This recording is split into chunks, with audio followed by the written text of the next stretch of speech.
Thank you so much to the organizers of this conference for the invitation to be here today, to my esteemed members of the panel, the Chief Justice of Pakistan, the Justice of the Supreme Court of Pakistan, the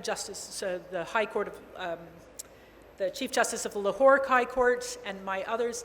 It is truly a privilege to be here, to see so many people in this room today, to have so many people here in Pakistan committed to spending their time and their energy devoted to the subject of human rights, of respect, of diversity, inclusion, and pluralism. This is truly encouraging for all of us to have this opportunity today. Asma Jahangir was a luminary in this field, a friend of Canada, of Pakistan, of all of us, and really a guiding light in the preeminence that human rights should play in our society and in how governance happens. I'd say just a few words today, perhaps, as part of this panel. I'm very much looking forward to hearing from my other panelists that are with us this morning.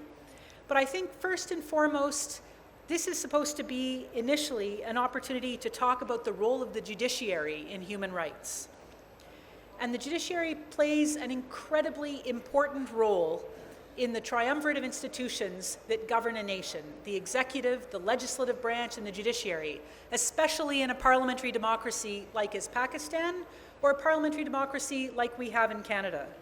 The role played by these institutions are critical, and each branch has a different and complementary role to play. The legislative branch, of course, makes laws. We've seen that in Pakistan's parliament this week. The executive branch oversees the implementation of these laws, and the judicial branch is to interpret the laws and to resolve disputes arising from them. Canada's former Chief Justice, Beverly Mclaughlin, who was the first woman Chief Justice of the Supreme Court of Canada, she was the Chief Justice for 17 years and held that position. I was hoping at some point we would have her here at the conference. Unfortunately, that didn't prove to be the case, but she's very much here with us in spirit. She's written that the role of the judiciary, and one of its most essential roles, is ruling on legislation and on the executive branch and ensuring that those laws are constitutional and that they are consistent with the principles governing a country. That they have to maintain the task of guaranteeing that the Constitution and the laws adapted by legislatures are appropriate, are consistent, but that play due deference to the legislature's role in preeminent lawmaking and the ability at arriving solutions through debate and research, and ensuring that those laws represent the will of the peoples in the country. These are incredibly important roles, and it shows the preeminent task that's played in particular in that complementary role by legislatures and the judiciary.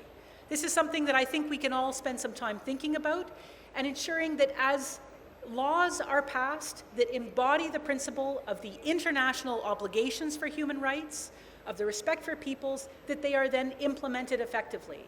This is one of the challenges that we see in Pakistan and elsewhere around the world, that laws are implemented unevenly and that don't always apply to the people that are those that need them the most.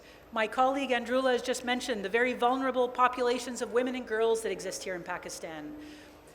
This is one of the challenges that Pakistan is faced with, and one of Canada's chief priorities here is supporting the empowerment of women and girls, making sure that women and girls are able to achieve their full rights, their full opportunity within the society, which cannot happen unless they are afforded equal access under the law, access to education, to opportunities, to health, and to justice.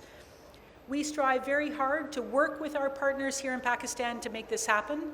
Canada has a feminist foreign policy, a feminist international assistance policy, which places the rights of women and girls at the heart of everything that we do. And so I am so encouraged to see so many women here in the audience today, so many, not quite a balanced participation on the panel, but lots of women who will be speaking over the course of the next 2 days. This is important. Women have to be able to take their voice, take their place, to have a voice in these fora. Diversity, inclusion, and pluralism are at the heart of Canadian values, the heart of what we try and do, and the heart of what this conference is representing.